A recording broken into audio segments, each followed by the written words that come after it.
YTN 라디오 이동희 뉴스 정면승부 2부 시작하겠습니다. 신신법정클럽 신유진 변호사, 신장식 변호사 나왔습니다. 어서 오십시오. 네, 안녕하세요.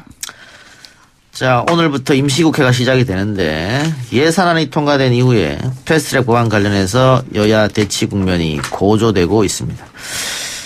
자, 비정책 법안은 통과가 됐고 네. 예산안도 통과가 됐고 이제 패스트트랙 올라간 법안만 남았습니다. 남았는데 워낙 여야가 첨예하게 대립하고 있기 때문에 결국 뭐 이렇게 되면 협의나 합의는 불가능하고 4+1 협의에서 나온 안이 또 올라가지 않을까. 그러면 자유한국당은 뭐 필리버스터로 막고 그거 아니면 방법이 없잖아요. 뭐 그럴 가능성이 지금 제일 높아 보이는데요. 그래서 4+1 에서도 보니까 오늘, 내일, 오늘 밤늦게까지 계속해서 단일안, 사법개혁안하고 선거법 단일안을 만들기 위해서 연속해서 회의를 지금 개최하고 있더라고요. 이게 원래 그 지금 패스트트랙 올라간 법안에는 225대 75였잖아요. 그렇죠. 이거를 많이 지역구를 많이 좀 올리고 네. 비례를 줄여서 250대 50, 네. 240대 60 이야기 나오고 있습니다. 지금은 250대 50의 연동률 50%가 될 것 같다는 것이 중론입니다. 네, 그렇죠. 정의당에서 조금 불만이 있지 않을까 이렇게 하면? 근데 정의당에서도 지금 최근에 인터뷰한 거 이제 신당정 의원이 인터뷰한 걸 보면은 여기까지 민주당이 제시를 했고 이게 한계다. 더 이상 양보할 수는 없다라고 했고 그래서 이제 자유한국당 측에서는 이 연동률을 좀 더 낮추면은 뭐 합의에 응할 수 있지 않겠느냐 이런 얘기가 있지만 절대 낮출 수 없다 이런 입장으로 알고 있습니다. 그래요. 자, 오늘 밤 내일까지 좀 지켜보도록 하고요. 검찰 개혁 법안의 경우에 지금 검경 갈등이 커지고 있는데 뭐 김기현 전 시장 사건도 그렇습니다만은 지금 이해창 민주당 대표가 검찰이 국회 찾아와서 야당 의원들에게 로비를 하고 있다는 이야기가 들리는데 만일 그렇다면 실명 공개할 것이다. 앞으로 또 그러면 그러니까 이게 뭐냐면 아마 이 수정안을 검찰 쪽에서 내려고 하는 모양이에요. 그러면서 소위 말하는 로비를 하는 거죠. 예, 그 지난 주말에 굉장히 바빴더라고요. 지난 토요일, 일요일, 어제까지 쭉 걸쳐서 검찰 쪽에서 의원들을 쭉 접촉을 하는데 얘기를 들어보니까, 딱 이미 그 분류표를 만들어 놓은 것 같아요. 접촉해서 설득이 가능한 의원과 그렇지 않은 의원 분류표를 만들어서 집중적으로 설득 가능하다 싶은 의원들을 만나서 설득을 하는데 사실은 이제 뭐 공식적으로는 지난 10월 달에 그 국회에서 요구를 했어요. 대검에. 니네 의견 내봐라. 네. 예, 해가지고 56페이지짜리인가 긴 의견서를 냈어요. 근데 그러고 나서 사실 그전에도 윤석열 총장이 했던 얘기 있죠. 입법부에서 정해주는 대로 다 하겠다. 네. 반대하지 않는다 이랬는데 막상 패스트트랙 법안이 올라갈 때가 되니까 온갖 인연을 다 동원해서 얘기를 하고 있죠. 그 4페이지짜리 문건을 들고 다니면서. 네. 이게 사실 2018년도 6월 달에 그 당시 법무부 장관, 박상기 법무부 장관과 김부겸 행정안전부 장관이 조정안에 합의를 했거든요. 네. 사실 법무부와 행정안전부에서 합의를 한 내용이고 이 당시에 충분히 의견을 낼 수가 있었어요. 그런데 지금까지 뭐 마치 굉장히 공수처에 대해서는 뭐 찬성한다 대체로. 그런데 수사 종결권, 경찰한테 수사 종결권을 주는 거는 큰일 난다. 이럴 수는 없다라고 이제 막고 있는데 저도 이 조정안을 처음 합의문을 봤을 때 2018년도에 약간 경찰의 1차적 수사 종결권 이것이 확실하게 주는 것에 대해서 걱정을 했는데 법안 내용을 자세히 살펴보니까 1차 수사 종결권을 준다고 해도 검찰이 다시 기록을 검토하고 충분히 검토할 시간 60일 동안 검토한 후에 다시 갖고 와라라고 해서 다시 1차 수사 종결권을 뒤집을 수가 있어요. 그리고 또한 검찰이 수사 지휘권이 없어졌다 해도 경찰이 이제 뭐 예를 들면 소위 말을 안 듣는다라고 하면은 징계 요구도 할 수 있기 때문에 굉장히 보완이 잘 돼 있더라고요. 그래서 그렇게 검찰이 걱정할 만한 사안은 없다라고 저는 보여져서. 그러니까 내용을 쭉 살펴보면 되게 복잡하게 돼 있는데 이게 악마는 디테일에 있다고 사실은 수사 종결권, 수사 지휘권 자기들 포기하겠다라고 이야기하는데 명문에서는 빠져 있는데 검찰 의견들을 쭉 보면은 나 지금 이대로 어떤 식으로든 이거 수사 종결권, 수사 지휘권 유지하겠다라는 거예요. 지금 이대로. 그러니까 하나 단적으로 말씀을 드리면 보안 수사 요구권이라는 게 있어요. 예. 그러니까 이게 사건 송치를 했는데 이거 보니까 수사를 조금 더 해야 될 것 같아. 라고 해서 보안 수사를 요구할 수 있거든요, 검찰이. 근데 지금 패스트트랙 안에는 정당한 이유가 없는 한 지체 없이 보안 수사해야 된다. 검찰이 경찰한테 야 보안 수사 좀 해. 그럼 정당한 이유가 없는 한 지체 없이 해야 된다. 이렇게 돼 있어요. 근데 검찰 얘기는 뭐냐면 정당한 이유가 없는 한을 빼자는 거예요. 예. 좀 복잡해 보이는데 이 정당한 이유가 없는 한이 빠지면 어떻게 되느냐. 보안 수사 요구하면 지체 없이 무조건 해야 된다는 얘기가 되는 거예요. 말을 안 들으면 징계 요구될 수 있고. 네. 그러니까 요거 빼자고 그렇게 로비를 하고 있어요. 정당한 이유가 없는 한 요거 빼자. 요거 빼자. 사실은 이 악마는 디테일이 있다는 말씀을 드렸는데 요 정당한 이유가 없는 한 요 문장 하나가 요 문구 하나가 딱 빠지면 야 보안 수사해. 그러면 지체 없이 그냥 해야 되는 거예요. 그게 문구는 하나지만 가지는 의미는 상당히 엄청난 거죠. 예. 사실은. 그거 빼달라고 그러는 거예요. 핵심이. 예, 알겠습니다. 다른 얘기 해보죠. 정강훈 목사 논란이 지속되고 있는데 지금 정강훈 목사가 경찰의 출석 요구에 4차례나 거부를 했고 출금도 내려줬습니다. 출금 조치는 어떤 때 내려지는 겁니까? 뭐 이럴 때 도망갈 우려가 있다라고 하는 거죠.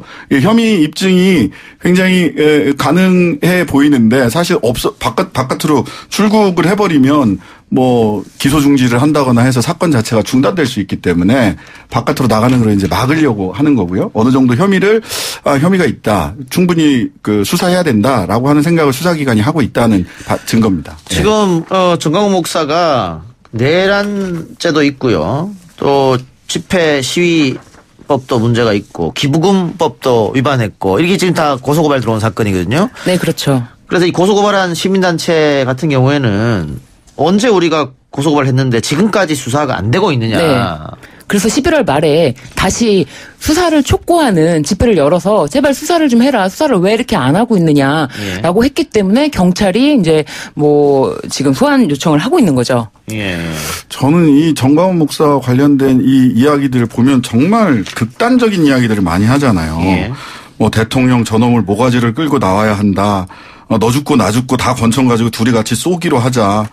뭐 총동원령을 명령한다 뭐 이런 식의 막말을 하는데 또 최근에는 신성모독 발언까지 하고 있어서 이게 예. 현행법을 떠나서 현행법을 논하기 이전에 사실은 기독교 교계에서 먼저 좀 자체적인 정화의 목소리가 나오는 게 우선이지 않을까라는 생각이 들어요. 지금 사실. 목사직이 사실은 없어요. 박탈당했기 때문에. 네. 그래서 개신교 시민단체 사단법인 평화나무에서 적극적으로 고발을 하고 적극적인 조치를 취해달라고 하고 그 내란 음모죄도 사실은 이 단체에서 고발을 했기 때문에 이 부분에 대해서도 뭐 경찰이 적용 여부를 뭐 검토하는 수준인 거죠. 예. 네. 근데 자유한국당의 황교안 대표가 장애투쟁 또 청와대에서 시위 투쟁할 때마다 이 정강훈 목사가 하는 집회하고 함께 하거든요. 단상에 같이 올라오기도 하고. 이게 과연 자유한국당에 도움이 될까? 저는 뭐 황교안 대표님 같은 경우는 도움이 된다 안 된다를 떠나서 공안 그다음에 보수 기독교 그다음에 관심을 내가 반드시 받아야 된다라고 하는 3가지 키워드를 가지면 황교안 대표의 행동이 다 이게 해석이 되더라고요. 그러니까 내년 총선의 도움 여부를 떠나서 이분은 정강훈 목사님과 같은 신념을 가지신 분이다. 그런 분이 제1야당 대표라는 거는 제1야당에게도 국민들에게도 좀 불행한 일이 아닌가라는 생각이 들어요. 타협의 여지가 없잖아요. 그런 생각을 갖고 계시면. 지금 신 변호사님 진지하게 말씀하시는데 저 왜 이렇게 웃음이 나는지 세 번째 관심을 받고자 한다면 어디든 가실 것이다라는 말씀에 되게 동감이 되는 부분입니다. 자꾸만 그래서 국회의원이 아니니까 자꾸만 바깥으로 나가시잖아요. 그래야 자기한테 카메라가 오거든요. 네. 알겠습니다. 예. 근데 아까 신 변호사가 신성 모독 발언도 했다고 했는데 네. 같은 기독교인이면 그 얘기 듣고 함께 못할 것 같은데. 그러니까요. 그러니까 이게 이분이 신성모독 발언이 뭐 이렇게 막말을 한 것도 있지만 자기를 하나님과 동급에 놓고 있어요. 예. 그러니까 그렇게 기독교를 이해하시는 분들이 어느 정도 숫자가 되는구나라는 게 참 한편으로는 안타깝습니다. 알겠습니다. 자, 직장 내 갑질 문제에 대한 법원 판결이 나왔는데요. 회사 간부가 직원들에게 여러 차례 폭언을 했다면 간부와 회사가 공동으로 회사 직원들의 정신적 피해를 보상하라. 이 설명 좀 해주시죠.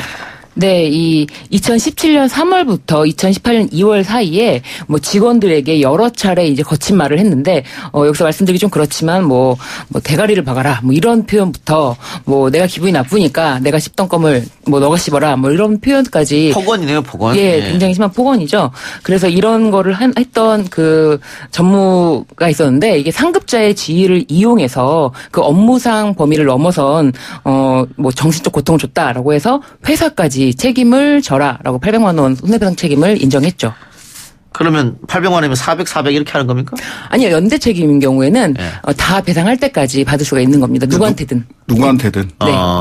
그 내부 관계는 구상 관계라고 하죠. 이 관계 두 회사하고 상사는 알아서 하고. 네. 그 내부 관계. 네. 근데 이게 이제 두 가지 부분을 좀 봐야 되는데 하나는 실제로 개인에게 돌아가는 그 위자료는 매우 적어요. 그렇죠. 50만 원 내지는 150만 원 정도씩밖에 네. 안 되거든요.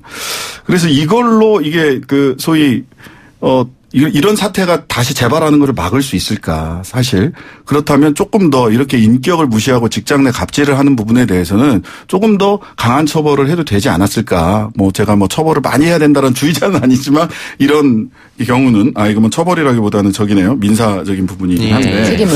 예. 그런데 또 한편으로 보자면 이제 의미가 있는 거는 회사에게도 연대 책임을 물었다는 거거든요. 개인의 일탈 행위로만 본 게 아니라 회사가 관리 책임 있지 않느냐. 네, 관리 책임이 있다는 거예요. 네. 관리 책임이 있으니까 향후에는 이런 판결을 그 기초로 해가지고 이후에는 회사가 더 적극적으로 관리 책임을 좀 부담해야 된다. 이게 의미가 있죠. X보다 사실은. 만약에 이 폭언을 지속적으로 한 간부는 회사에 계속 있고 네. 직원들도 회사에 계속 있다면 근무하기가 좀 어렵지 않을까. 사실은 어렵죠. 근데 징계 같은 조치가 취해지지 않는다면 그거는 분명히 문제가 있는 거고 오히려 이 부분에 대해서 징계 조치라든지 뭐 정당한 징계를 요구할 수 있겠죠. 그 피해자들하고 좀 분리하는 것도 필요할 것 같은데. 1차로는 분리해야 돼요. 예. 네. 1차로는 분리해야 되고 그다음에 그러니까 징계가 본격적으로 개시되기 이전에라도 이런 사태가 있다라고 해서 피해자가 호소를 하면 일단 직장 내에서는 분리 조치부터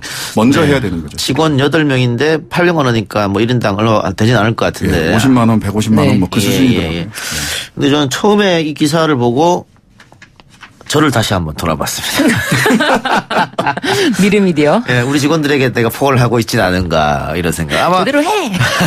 뜨끔하시는 분들이 좀 있을 것 같아요. 그렇죠. 예. 여러분들도 우리 청취자분들도 혹시 직원들에게 내가 갑질하지 않는가 이런 걸 한번 되돌아보시기 바라고요. 모텔에서 링거로 마취제를 투약해 남자친구를 살해한 사건. 이른바 부천 링거 사망 사건인데요. 관련해서 가해자가 재판에서 살해 혐의를 전면 부인했습니다. 일단 사건 개요 설명이 필요할 것 같습니다. 네, 이 사건은 2018년도 10월 21일 오전에 부천에 있는 한 모텔에서 뭐 링거로 마취제를 투약해서 그 남자친구를 숨지게 한 혐의로 이제 구속이 된 그 사건인데 이 사건에서 사실은 경찰에서는 처음에 그 위계에 의한 살인죄를 적용을 했거든요. 예. 근데 검찰에서 위계에 의한 살인죄 위계 부분을 떼고 그냥 일반 살인죄로 적용을 한 거죠. 그래서 기소를 했죠. 예. 근데 이 여성은 그러니까 남자친구가 사망한 거죠? 네. 여성은 살고. 네. 근데 여성은 원래 함께 사망하려고 했다. 자살하려고 했다. 동반 자살하려고 했다. 네. 이렇게 주장했잖아요. 그렇죠. 여성은 동반 자살을 했고 나도 이제 그 약을 투약을 했는데 나는 뭐 거부 반응이 일어나서 중간에 깼다 뭐 그런 얘기를 하고 있는데 그 여성이 이제 신체 검사를 해보니까 그 사망에 이를 정도의 투약이 아니고 그 치료 농도 이하라고 아주 경미한 정도로 자신한테 투약을 하고 남자친구는 상당한 양의 약을 투약했는데 네. 그 병원에서 일한 경험 있는 분이죠? 네, 간호조무사고. 근데 무엇보다 이 약을 뭐 합의동사, 그러니까 자살을 자살을 하려고 뭐 이거를 처음에 어디서 구했다 이게 아니라 2년 전부터 이미 구해둔 약이에요. 2년 전에 다른 병원에서 훔친 약이라고 드러나가지고. 예. 그러니까 뭐 동반 자살할 의도가 있었다면 왜 프로포폴은 숨진 남자친구에게만 놓았냐. 본인은 또 적해놓기도 하고 프로포폴은 아예 놓지도 않고 프로포폴이 그렇죠. 이제 순간적으로 그 잠들어 버리는 거니까. 네. 예. 근데 이제 뭐 변명은 조금 더 남자친구를 편안하게 자기보다 더 편안하게 보내려고 했던 거다라고 얘기를 하고는 있는데 그게 잘 받아들여지지는 쉽지 않을 것 같아요. 그러니까 이게 사실 워낙 유명한 사건이어서 네. 뭐 탐사 프로그램 TV에서 그렇죠. 나오고 그랬습니다. 네. 또 신고도 여성이 직접 했고. 네. 그 정신이 있었음에도 불구하고 뭐 없는 척했고 뭐 이런 네. 것들이 좀 문제로 제기됐는데 경찰도 이 여성이 주장한 동반 자살을 그 신변 말처럼 받아들이지 않은 거죠. 이상하다 이렇게. 네, 검찰이. 예. 이상하다고 보는 거죠. 이제 위계승낙 살인죄를 경찰에서는 그 피의자한테 적용을 했는데 위계라는 게 이제 속인다는 거잖아요. 그렇죠. 승낙은 동반 자살이라고 죽은 네. 남자친구는 함께 자살하는 거다라고 해서 승낙을 한 거니까 자살을 승낙하도록 속여서 사람을 죽였다라고 네. 하는 죄목으로 이제 위계승낙 살인죄라고 하는 거를 적용을 했던 거죠.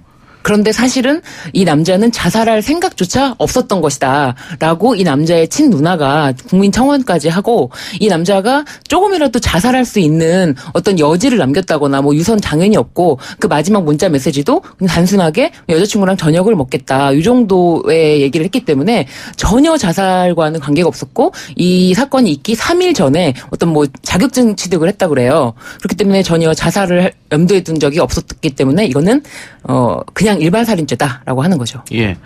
그러니까는 지금 숨진 남자친구의 유족들도 우리 아들이 자살 이유가 전혀 없다. 네. 그렇죠. 이건 살인이다 이렇게 판단한 그렇죠. 거고요. 경찰이 위계승낙 살인죄를 적용했는데 검찰이 들여다보고 아니다. 네. 이건 살인죄다. 네. 그럼 위계승낙 살인죄와 살인죄는 형량이 완전히 달라진 겁니까? 너무 달라지죠. 네. 두 분은 어떻게 보십니까? 이 재판 어떻게 될 것 같아요?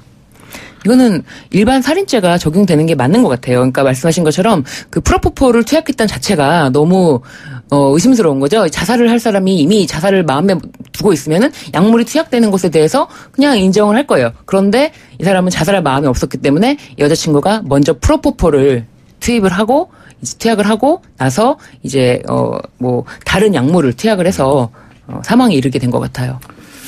그 프로포폴을 남자친구에게만 먼저 투약했다라고 하는 점이 살인죄 성립의 여지를 굉장히 높여주고 있는 것으로 보이고요.